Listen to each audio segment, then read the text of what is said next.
Hello, everyone. On behalf of the organizers of the webinar series, which is Indus Water System, I, Dr. Irfan Jan from the National Center of Excellence in Geology, University of Peshawar, welcome you all.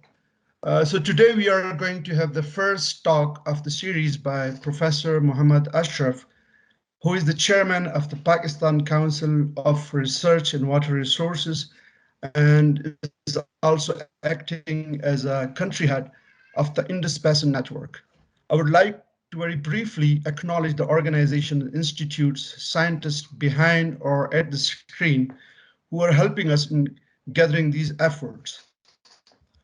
We have Professor Bob, who really champions this program. Bob has been working formerly as a professor at the Colorado School of Mines, USA, and he's currently working as a research associate at the Danbury Museum of Natural History. We have Professor Qasim Jansab, who's Emeritus Professor at the National Center of Excellence in Geology, University of Peshawar. Dr. Shafiq Saab is working at the National Center of Excellence in Geology, University of Peshawar, and Mr. Mukhtiar Ghani is helping us from the Geological Survey of Pakistan. We had a lot of support from institutes like National Center of Excellence in Geology, where I'm working as an associate professor, the Danbury Museum of Natural History, the National Center for GIS and Space Applications, and Geological Survey of Pakistan. I would just like to discuss or mention that. So I'll just invite Professor Bob after a while, who will discuss a brief insight about this webinar series. After that, we'll invite Professor Muhammad Ashraf, who have 40 to 45 minutes for the talk. We'll have a question answer session for 10 minutes at the end. Obviously, since we'll run short of the time, we'll appreciate if the participants like to leave their questions in the chat room, which probably can be answered later on. At the end of program, we'll like to have a word of thanks from Professor Qasim Jansab. And after that, we'll adjourn the program. So now I will invite Professor Bob to kindly have a few words. Bob. Yep, thank you very much, Irfan. I appreciate very much the introduction to the program. And I want to emphasize at the very beginning that this is a team effort and many people are involved from Peshawar University, from the Geological Survey of Pakistan, and other organizations. And it couldn't be done without a team effort. And we benefit very much from the coordination that's being given to us by Mukhtiar from the GSP and from Benazir Iqbal from the University of Peshawar. I wanted to emphasize at the very beginning that water is a concept that unifies us across the world. I live in Colorado in Western United States. We have water shortages. I step out the window, out of my house, there are water shortages here. I look around the world, every place I go, there are water challenges. And I think if we look at the nation of Pakistan and we look at the water resources provided by the Indus River, which provides really the blood, the heartbeat and the blood of the nation of Pakistan, we can make comparisons to not only Colorado and the Western United States with the Colorado River, but also countries like Egypt and the Sudan, where the Nile River is so important. And so I want to emphasize that these issues that we're going to be discussing in this webinar, which is going to happen once every week for the next 10 or 20 weeks, these issues are not only issues of Pakistan and the nation of Pakistan, but also issues of the entire world. And so I want to have the people who are listening to be considering the fact that the challenges that are being faced today in different countries and different regions are common challenges to all of us. And we are going to be using the technology such as these webinars to communicate potential solutions and strategies for success going forward. So I welcome everybody. Please invite others to join. The seminars are designed for everybody, for students, for faculty, for general citizens. Anybody who might be interested, please encourage them to come. It'll be Wednesday mornings in Pakistan at 10 a.m. and it'll go for at least the next 2 months. And we welcome everybody to join us. I'm going to turn it back over to Irfan. Thank you very much.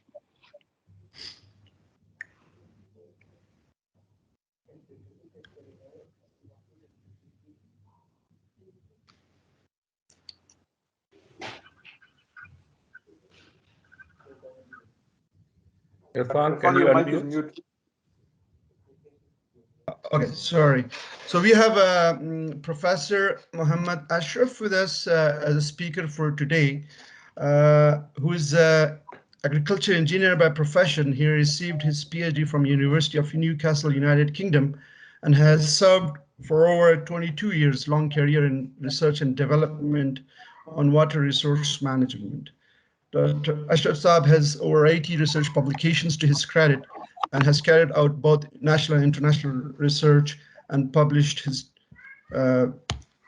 research article in journals of international repute. His primary area of expertise include rainwater harvesting, irrigation system design, groundwater management, wastewater management. Other than PCRWR, he also has been working with local as well as international organizations such as Pakistan Engineering Council, International Water Management Institute, and International Center for Agriculture Development Research in dry areas. So I would invite Dr. Saab, and he'll be talking on the water issues of Pakistan and the way forward. Dr. Saab, over to you, please. Thank you, Professor Bob and Dr. Irfan and Professor Qasim Jan for inviting me this first talk of this series. It is my pleasure to be part of this series and to be first speaker. With little apology, I have been suffering for fever and cough for the last few days. Today I have taken heavy doses and I am able to speak to you. In case, because I am working from home, in case there is a connectivity issue or some other issue, my colleague Faizan, he will take on for further discussion, and hopefully I will be there up till end. I will switch off my video and will directly talk to you. So thank you very much. I'm just going to share my presentation with you, and then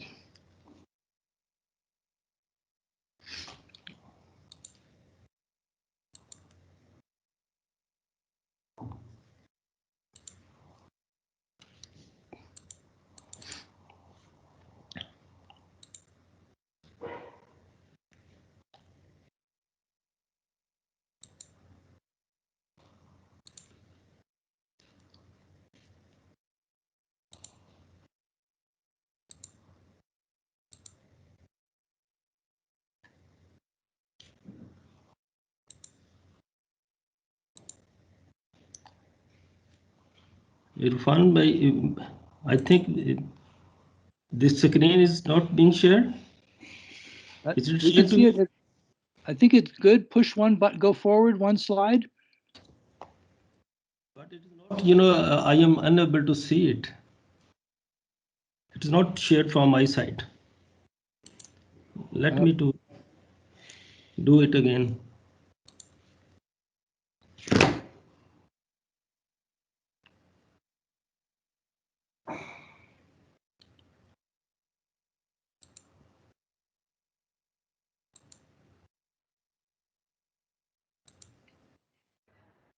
I can't hear the speaker. There, now we can see it very nicely. Right now it's beautiful. Yes, it's clear, visual and audio both. So, ladies and gentlemen, today I am going to talk on Pakistan water issues and the way forward. And my main talking point would be on the existing Pakistan water resources and how much water is used in different sector. What are the issues, in fact, that needs to be addressed, and those and how these issues can be addressed. And at the end, I will give you some of the example where PCRWR is trying to address these issues. We listen time and again that Pakistan has one of the largest irrigation system in the world. It has three major storage reservoirs, with a live storage capacity of about 15 million acre-foot, 23 barrages, 45 main canals. It irrigates about 17 million hectares of land. It is a huge landmass which this system irrigates. And out of the 30 million hectares cultivable land, 12 million hectare, which is about 40% of the cultivable land, is rain-fed, where where rain-fed agriculture is practiced. When I say rain-fed agriculture, it is the area where totally livelihood depends on the rainwater. And this is the area which has been neglected, since the beginning of Pakistan. In rainfall varies from less than 200 millimeter to over 1,000 millimeter. There is a wide diversity of rainfall over time and space in the country. Ladies and gentlemen, this largest irrigation system has helped build one of the largest groundwater resources in the world. The Indus Basin groundwater aquifer is fourth after India, USA, and China. And groundwater supplement over 60% of the surface water supplies for agriculture purposes. Over 90% drinking water and almost 100% industrial water comes from the groundwater. If we look at the water use in different sectors, we came to know that more than 93% of the available water is used in the agriculture sector. Our four major crops, for example, rice, wheat, sugarcane, and cotton, it consumes more than 80% of the available water. In fact, 70% more water is required to grow food than directly used in the domestic sector. In the domestic sector and the industrial sector, we are using less than 6% of the water. The remaining 93% is used in the agriculture. So agriculture is one of the largest user of water in the in Pakistan, and this is the area where maximum losses, maximum issues lies. No doubt Pakistan has one of the largest irrigation system in the world, but this system is subject to a number of issues. We can divide these issues into three major categories. First one is the water resources development. One of the most important issues, ladies and gentlemen, is the growing water scarcity. The water shortfall between the water demand and supply, which was 11% during 2004, will increase to 31% by 2025. When we say 31% by 2025, it means there will be a shortfall of about 18 to 20 million acre feet of water. It means the water to the tune of 3 to 4 large dams like Tarbela Dam and Mangala Dam, we need to have such kind of storage to fill those supplies. Growing water scarcity is mainly related to many issues. Growing population, growing agriculture activities, urbanization, growing demand for energy, and all those sectors. During 2016, Professor Qasim Jan, Pakistan Academy of Sciences, they organized one regional workshop on water scarcity. In that workshop, we presented a paper on water scarcity in Pakistan. In that paper, we analyzed out of the 20 water scarcity indicators, we analyzed the 5 most important used indicators, and concluded that if the situation remains... I think we have some bandwidth quality problem. Are you listening me? Yes, sir, you are clear. We are listening. So after analyzing the 5 main water scarcity indicator, we concluded that if the situation remains the same, that is, the population keep on increasing at the same pace, and the total water sources remain constant, by 2025, we will be touching the absolute water scarcity line. Means per capita water availability below the threshold of 500 cubic meter per person per day.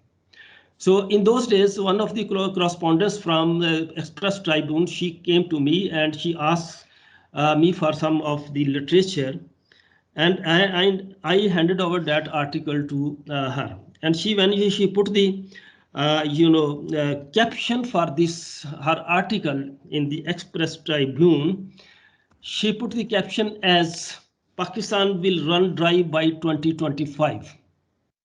So this is the buzzword which came through that correspondent, and it later on became a buzzword. And it was in fact a blessing in disguise. At that time, I was grilled by many parliamentarians and all those kind of stuff, newspapers, our own colleagues, for this statement. But this statement was a blessing in disguise, because of this statement, Supreme Court, they took the suo motu actions, and they established a dam fund. And similarly, in those days, Pakistan Pakistan National Water Policy, which was pending since long, it was approved, and many much work on large mega projects on water was started. So water scarcity is growing, not all in the world, particularly in Pakistan. It is one of the growing issue in Pakistan. This is mainly because of the recurring floods. Because the water in Pakistan, we know that 84% of the water comes in between 3 to 4 months or monsoon period, and the remaining 16% comes in 9-month period. So this is the issue, resulting into the recurring floods. If you look at the 2010, 2011, 2014 floods, during these floods, we lost more than 90 million acre feet of water. Not only we lost 90 million acre feet of water, but we also lost, it resulted into a number of issues. For example, it damages the infrastructure, livestock, crops, and all those. Besides, losing this water. So this is mainly because of the inadequate storage capacity.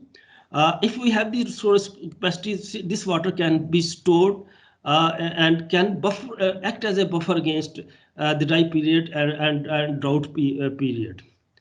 Whatever we are having water in our storage reservoir, that is being lost at a rate of 0.2 million acre feet per year because of sediment coming from the upper catchments, because of the lack of the watershed management activities. And there is a huge potential of 18 million acre feet of hill torrents. That's called slab-bites coming from for a short period of time. It is again a loss, not only a loss of water, but when it joins into the main stream in those days, in those time, it result into the flash floods, and also it result into the damaging the downstream ecosystems as well. So, ladies and gentlemen, what our system water we have in system, more than 60% is lost from the source to the sink. When you look at the right side of the table, you will see that when I say 60% losses, it is of the tune of the 65 million acre feet of water. So it is a huge loss of water which is occurring in the system, and this is mainly because of the this is mainly because of the conventional methods of irrigation. We are using the centuries-old, irrigation of basin irrigation and all those flood irrigation methods, resulting into low water and land productivity.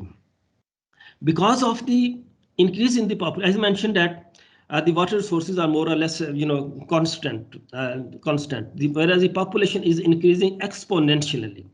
So there is a lot more reliance on the groundwater, at this moment. As I mentioned earlier, more than 90% drinking water comes from the groundwater, and 100% industry water comes from the groundwater.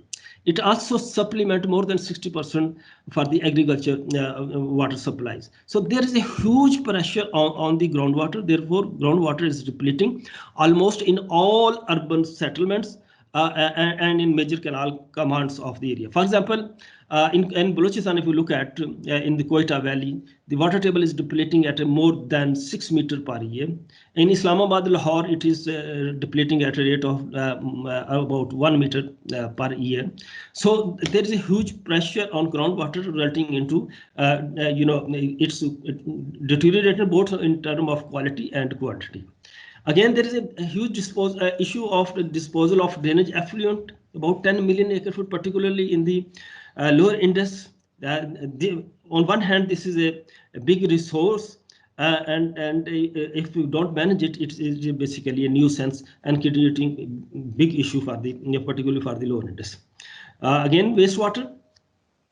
Wastewater is a big resource if properly used, because unfortunately in Pakistan less than 1% is being treated, and this untreated water, when it joins the ecosystem, it is basically deteriorating the whole ecosystem. Ladies and gentlemen, third most important issue is related to the water governance. For example, in Pakistan, water is being provided almost free of cost in all sectors. In a domestic sector, it is almost free. In the industrial sector, it is almost free. Anybody can install any number of tools and can install, can pump any amount of water at any time. No pricing of water, no regulatory framework. Okay. Interestingly, for example, if I am a influential farmer, I can afford to drill tubes. I can drill number of tubes and can sell the water to my neighboring poor farmer who is unable to drill tube. So groundwater is almost a no man's land in Pakistan. And one of the most important issue which is emerging now is the lack of crop zoning. Now the certain crops are being grown in those areas which are not meant for those crops. For example, rice and sugarcane now is being cultivated, being planted in southern Punjab, where the water is already insufficient and groundwater is saline. So what is driving force for this is because it is political driven economy. Some sugar mills has been established in those areas. So now people have started planting rice and sugarcane in those areas. Now what is happening, because the surface water is not available, so people are pumping groundwater which is saline. So salinity is basically slow moving poison. So it is converting the productive lands into secondary salinization, salt lands over the time.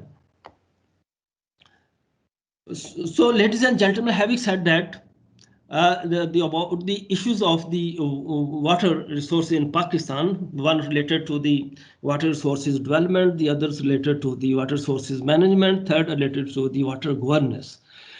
So the sustainable water management required basically that we need to work on all those aspects. We need to increase the resource base, either through constructing small dams, medium dams, large dams where possible. We need to recharge the groundwater aquifer where possible. We need to conserve the moisture spate irrigation through different techniques where possible. And we have to manage the available water resources because once water is available at your doorstep, at your farm level, you cannot afford to waste it. Here we need to improve the conveyance efficiency to water course lining, water course improvement. We need to use the high efficiency irrigation system.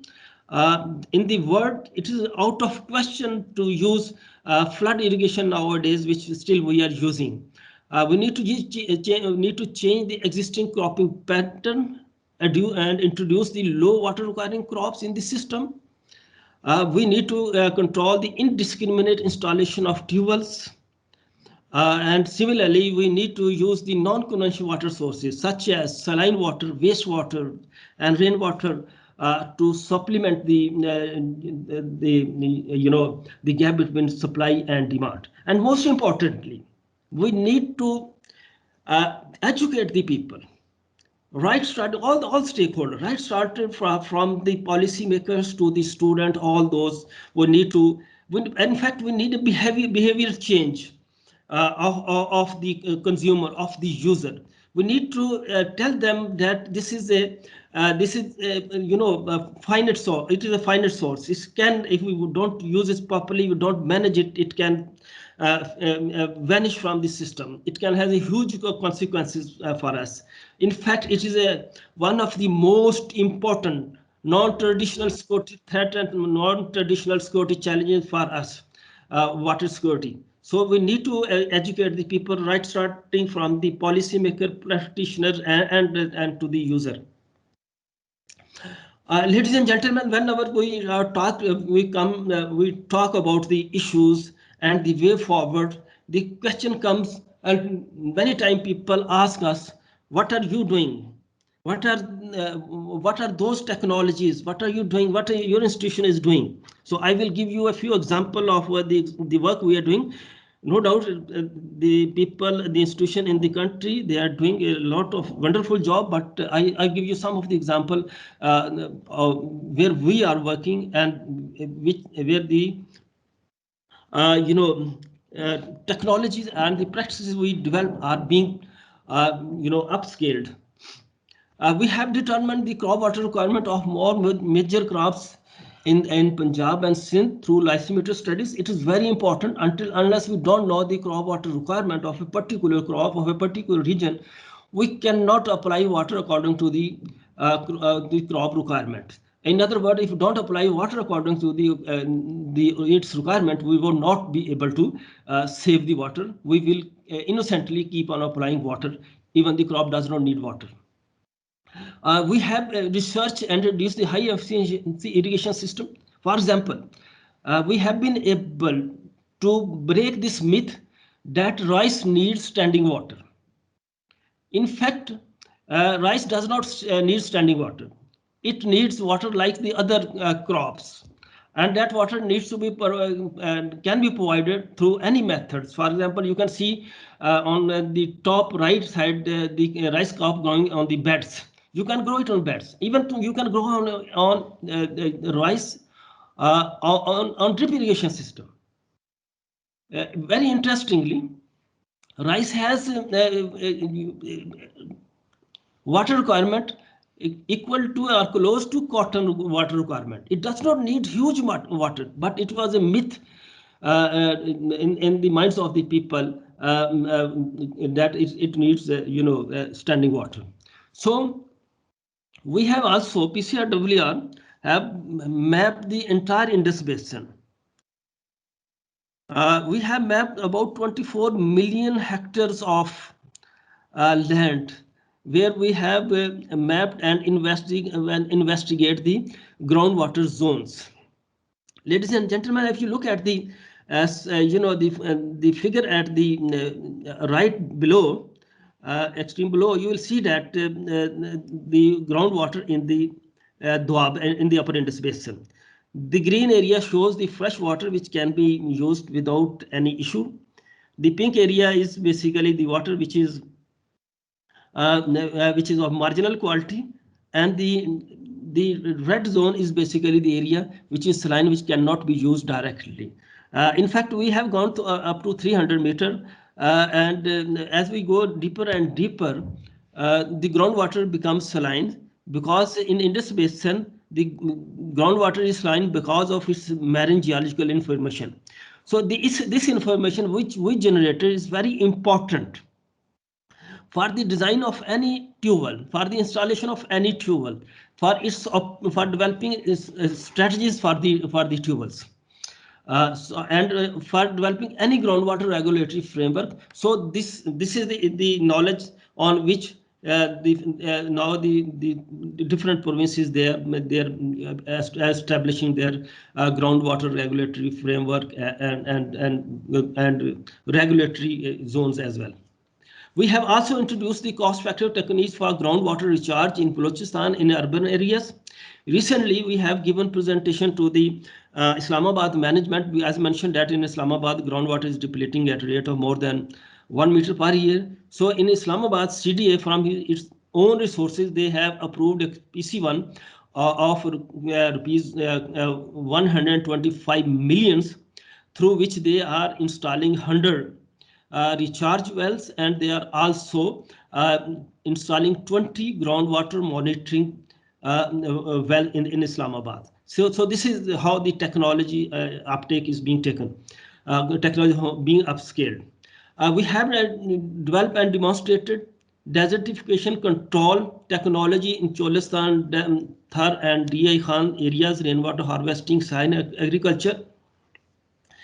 In Cholistan Desert, we have developed more than 100 rainwater harvesting ponds, and similarly, Cholistan Development Authority, they have also developed almost similar number of ponds. Now, if you look at the Cholistan ecology and you look at the Thar ecology, in fact, Thar and Cholistan both are part of the Greater Rajasthan.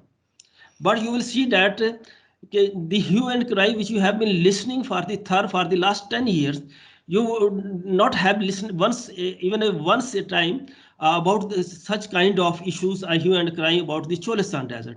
Because in Cholistan Desert, after every 10 to 50 kilometers, you will find a pond. Where the people, nomads living in those areas, they take water from the ponds for themselves, from their livestock, they graze the land, and then they move to the next. In fact, these ponds, they act as a buffer against drought and climate change.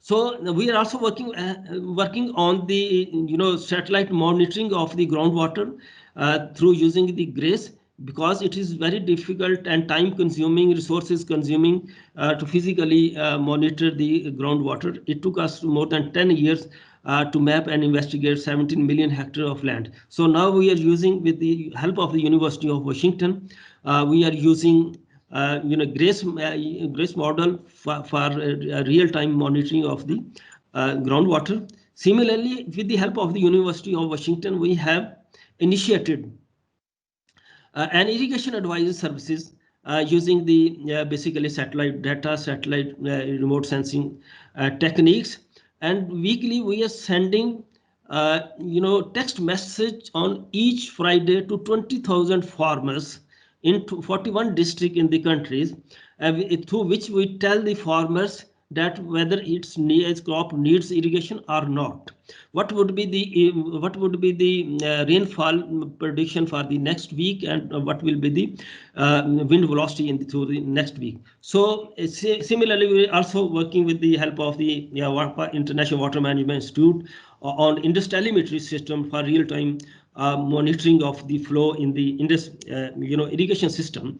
We have installed Indus telemetry system for real-time monitoring on the 4 major canals, and we have completely instrumented the all canals of the KP. Now KP is a province in this state, rather in the whole South Asia region, whose surface water is totally instrumented, so accounted for. So these are some of the example which I have given to you for further brainstorming to let you know what kind of work we are doing, and how through these small interventions big impact can we have on the society and also on the economic of the country.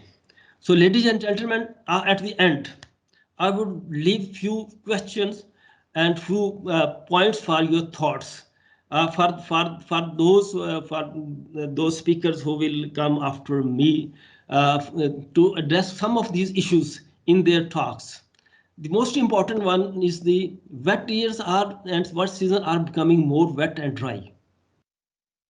How to transfer water from wet year season to dry season? Because of the climate change, the wet seasons are becoming more wet and so on. How we can transfer water from wet year to dry year? Increase precipitation intensity and variability is increasing. Flood and drought has become the concurrent phenomena. Here, how we have to the storage and optimum reservoir patience had become more important. How we can manage that? Groundwater is depleting both quantitatively and qualitatively. How it can be managed? Change in water quantity and quality will impact food production. How to improve the water productivity? Are the current water management practices robust enough to cope with the climate change, development and climate smart technologies? Impact on water supply and demand, development of appropriate crop zoning and cropping pattern. So these are some of the thoughts which I am giving for the learned audience and also the speakers who will follow me during the next couple of months and weeks. So ladies and gentlemen, with these remarks, I thank you all. I usually used to conclude with the quotes from the Benjamin Franklin, who says that we know the worth of well when it is dry.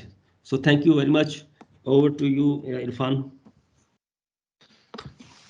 Thank you very much, Dr. Ashraf Saab.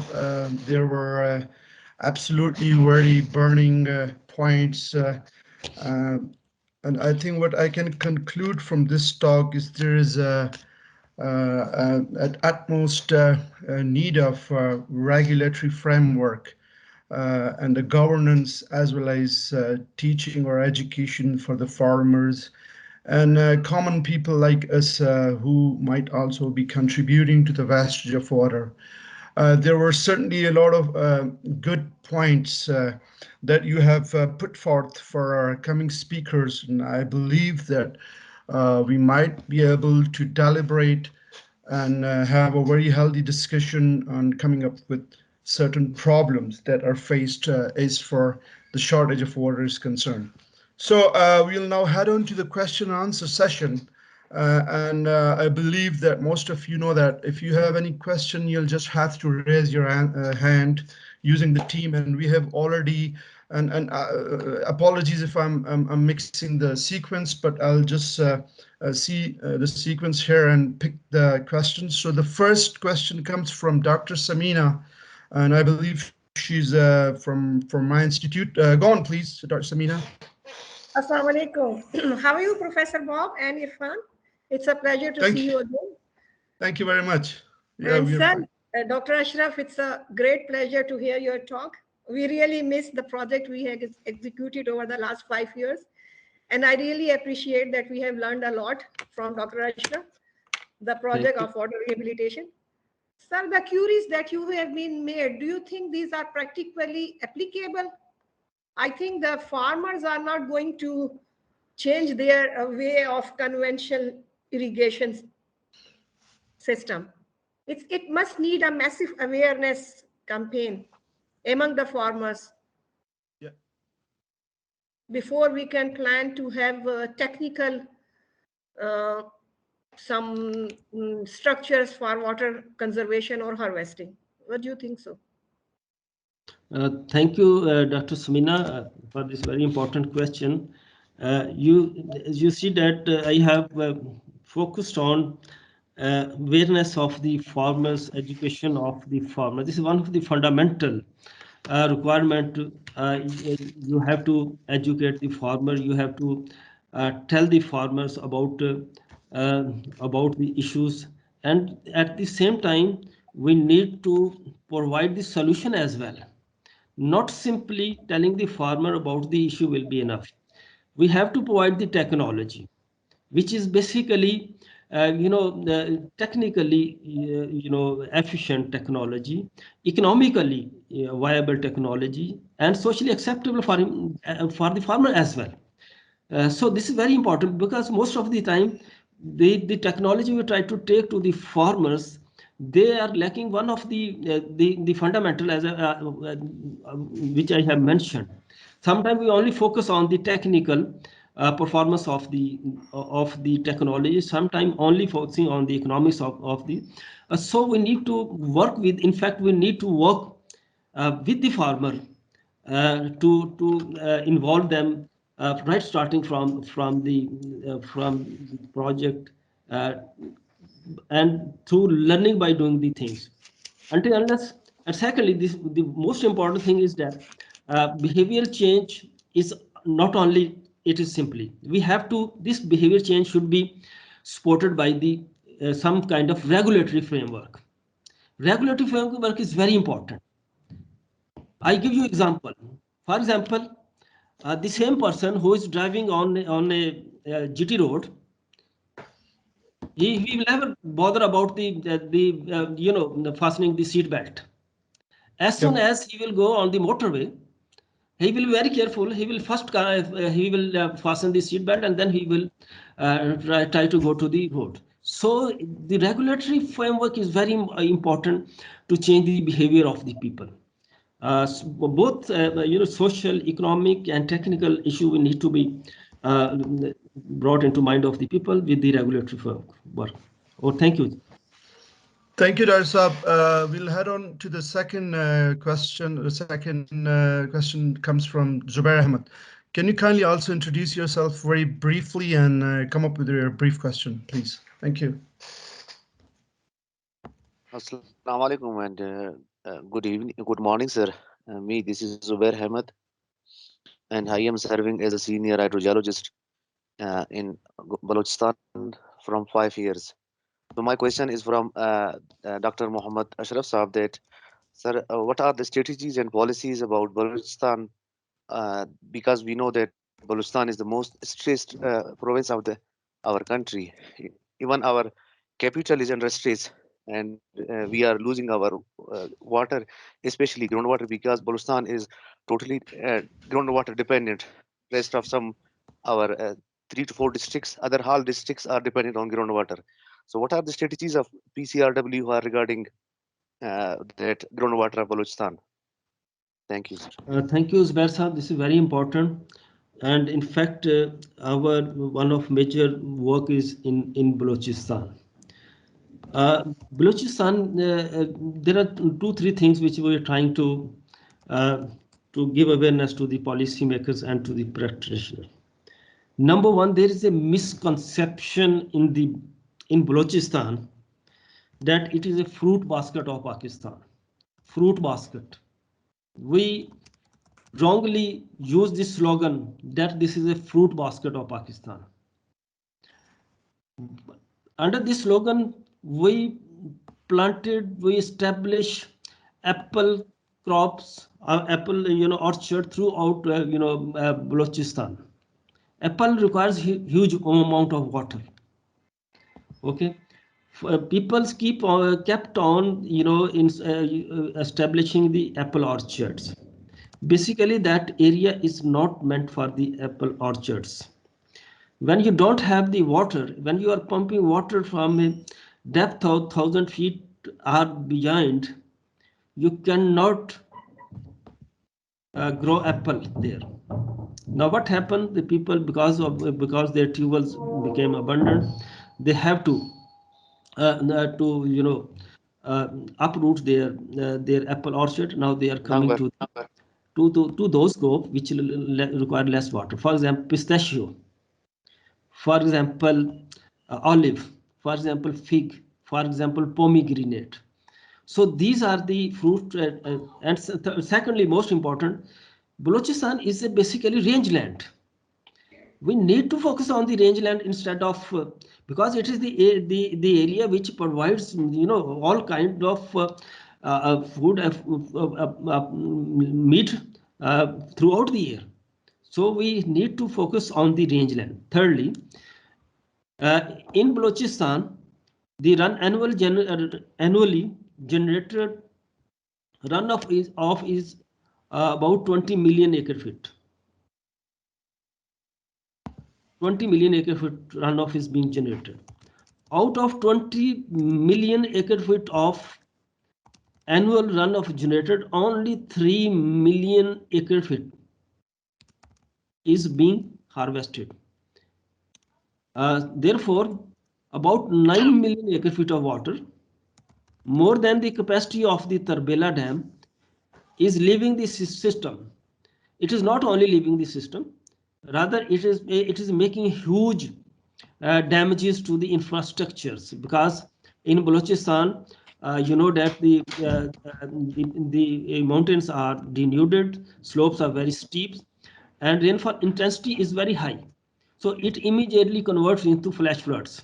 So there is need to stop that water and use that water for a groundwater recharge. Fortunately, government of Balochistan, now they have constructing hundreds dams for groundwater recharge. Similarly, we have introduced some innovative techniques. You might know that PCRW has introduced the concept of leaky dams to recharge the aquifer. It is basically a small gapping structure which reduces the velocity of flow and help recharge the aquifer. We are also focusing on one of the important and in fact neglected areas of the Balochistan, which is the Karizis. You know, the Karizis, these are the basically centuries old system which provides water round the clock, round the years through gravity without any cost. It provides water to the whole ecosystem. It benefits the whole ecosystem. But unfortunately, with the development of the dual technology, we ignored that was centuries old Kariz irrigation system. So PCRWR, with the help of UNESCO, we are trying to revive that Kariz irrigation system. We have, as a first instance, with the help of the UNESCO Pakistan office, we have taken up the case to declare the Kariz's irrigation system as the UNESCO World Cultural Heritage, for which we have been partially successful. Now this Kariz system has been included in the tentative list of the UNESCO World Cultural Heritage. So now we have to submit a dossier for it, for which we are PCRW UNESCO are working. We have a project through Ministry of Science and Technology worth 42 million rupees, where we are rehabilitating 3 Karizes along with development of the regulatory framework for UNESCO World Cultural Heritage. So we are working on different dimensions, but the simple answer to your question is that we have to, Balochistan have to conserve each and every drop of water. The water which is coming to your system, you don't need large dam, you don't need a small dam, you need only to slow down the velocity of water which is coming into your streams. If you are able to slow down the velocity, ultimately that will help recharge the aquifer as well. So thank you. Thank you, Dar Saab. Our next question is coming from Professor Dr. Ataullah Shah Saab, who's working as Vice Chancellor, Karakoram International University, Gilgit-Baltistan. And after that, we are taking Khurram Khan. Please, Thank sir. you very much, Irfan and Dr. Saab. It was really a wonderful talk. I think when we look at the water scarcity in Pakistan, it's both in terms of volume and in terms of quality.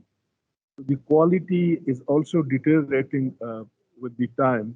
And certainly the Pakistan Council of Water Research would like to have a high focus quality. The quality of water in Gilgit-Baltistan is becoming more challenging.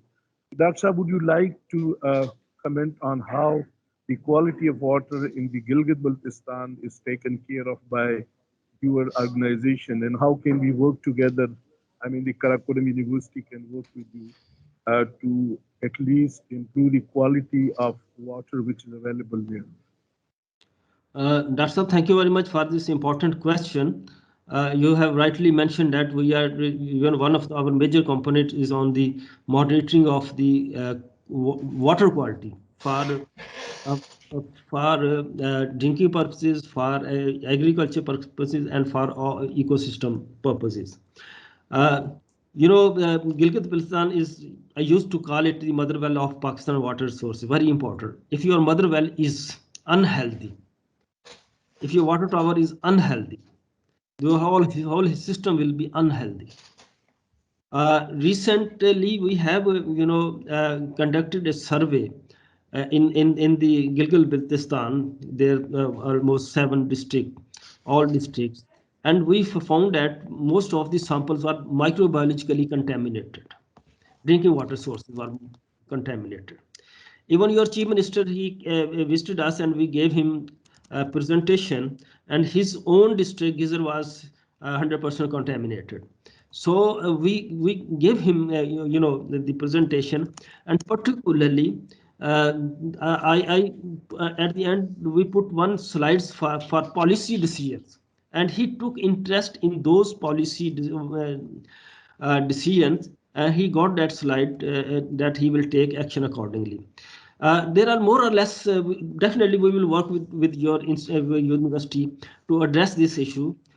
Because in Gilgit-Baltistan, the water is either it is available surface water comes through the from the streams, or it is from the spring water. We need to protect this water from their source to the area where it is being used, because it's normally travel through the open channels, and through traveling it becomes contaminated. So we will pinpoint the issues, and with your assistance, with your help of the university and also the government of Gilgit-Baltistan, we will address this issue inshallah in near future. Thank you, Dr. Saab. Thank you very much, Ashraf Saab and Shah Saab. We have another question from Khurram Khan Saab. Please go ahead and kindly briefly introduce yourself so that we know who we are talking with. Thank you very much, Dr. Saab. Am I audible? Yep, perfectly. Okay, my name is Khurram Khan and I belong to Pakistan Army Corps of Engineers. I'm an ex-faculty of National University of Sciences and Technology and graduate of University of Wisconsin-Madison in Water Resources Engineers. My area of specialization is development of artificial wetlands. So I'm very happy to join today's forum, and I have a very short comment rather for this. So we are working on in three domains. I call the first one is the base domain, which is the students, and the second one is the technical domain in which Dr. Saab are working, and the third one is the social domain. Taking lead from Dr. Samina's question, actually, I consider always the social domain is very important. Even in US, in my area of research was in northern Wisconsin, there was a small lake in which we had a small wetland which was deteriorated. So people had established Friends of Cherokee Marsh over there. And more than the government organizations, the local population was more interested to save their resources. Like always, I have highlighted this issue with Dr. Shabazz from UNESCO, who is the lead in South Asia, that we need to explore in our country the social sector more. Taking lead to that, like I always used to give the projects to my students, which involve the day-to-day use and misuse of water. And another suggestion is we should stop calling the wastewater. We should introduce a term: water is always recycled and reused. We don't waste water. It is just a suggestion. Thank you very much. Thank you, Khurram. This is very important comments. First comment, I think you are right. Similar to the concept you have mentioned, we have, with the help of the University of Washington, we have launched the concept of citizen science lakes. Citizen science lakes. We have included Kincher Lake, Manchar Lake, and a few lakes from Punjab as well. So where the citizen will be involved for the management or reporting of those lakes, their quality and quantity, all those. You have rightly mentioned that. This I have also talked in my discussion talk, that wastewater is basically it is a resource. It can be it can help to reduce the gap between water supply and demand if we properly treat it, reuse it, and properly reuse it. So this is no doubt this is a resource. And unfortunately we are already using it in Pakistan. We are not in fact in real time wasting any water, because it ultimately comes to our system at the downstream later or sooner. It is joining the system, but with a relatively poor quality. So over to you, Irfan. Over to you. Thank you very much, sir. I have to do several things alongside, so I'm very much sorry I was typing. So I think that's pretty much all questions we had to have from the audience, from the participants, and I'm very pleased to see that Faizan Sab from PCRWR is answering, which is very good. It's helping us a lot. We are now at the end of the session, and I would like Professor Qasim Jan Saab to kindly give a word of thanks, and after that we would adjourn and depart. Well, thank you very much, Irfan. I would like to pay my tribute to my friend, Professor Dr. Muhammad Ashraf, for having started this webinar series with a very all-encompassing presentation, which obviously is going to set up the theme for the remaining dozen or so talks that we shall have. Ashraf Sahib also helped us in contacting some experts to come and join us in these presentations. I would also like to thank all the people who have supported us. That is, by us, I mean the organizers, all the institutions, as well as the people who have supported us in starting this series, which everybody knows is very, very important. There is no question that water is life. And the Indus River system is the bloodline of Pakistan survival and prosperity. There is no doubt that waters around the globe are under threat. The threat of climate change, the threat of growing population, and the threat of contamination in many countries, if not in all countries. So we as educated people, we should play our role in not only helping the government in formulating correct policies for water conservation and a sustainable future, but also join hands in educating the masses, because as Dr. Ashraf said, unless the people who are actually using water are not educated, they wouldn't know the real value of water. They may know, but they may not really know the exact value of water.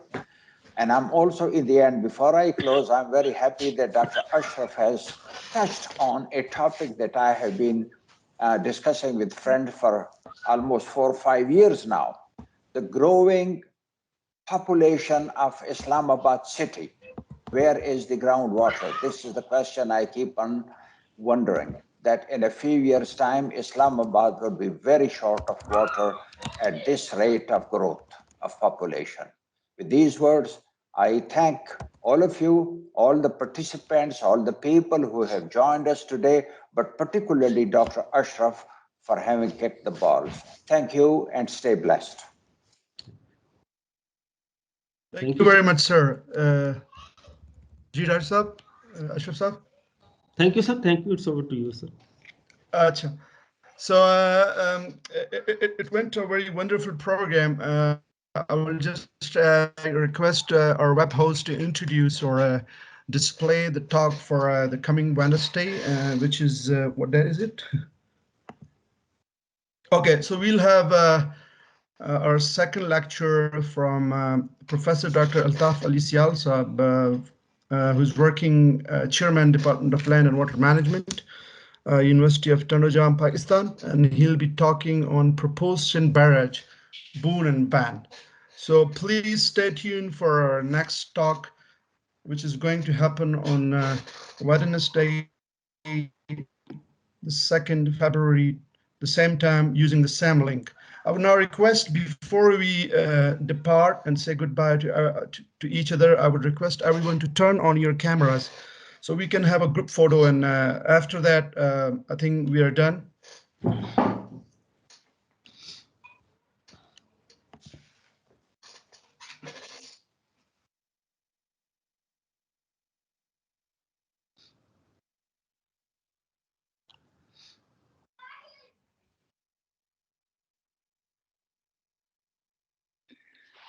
While we're getting ready for the photographs, I just want to again thank everybody for your participation. And I do want to underline that these are global problems.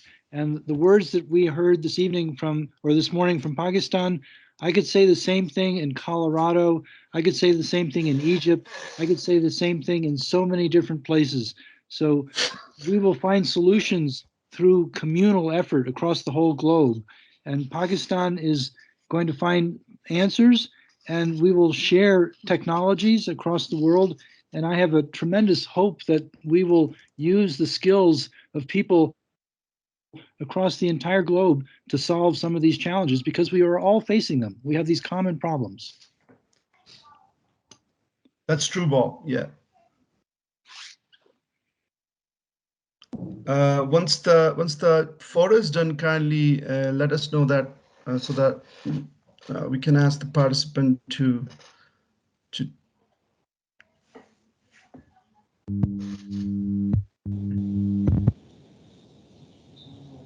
It's okay, sir. I think you can. It's done. Okay. Yes. Okay. So I thank everyone once again on behalf of the organizers, and we meet the same time on coming Wednesday. Have a good day. Bye bye.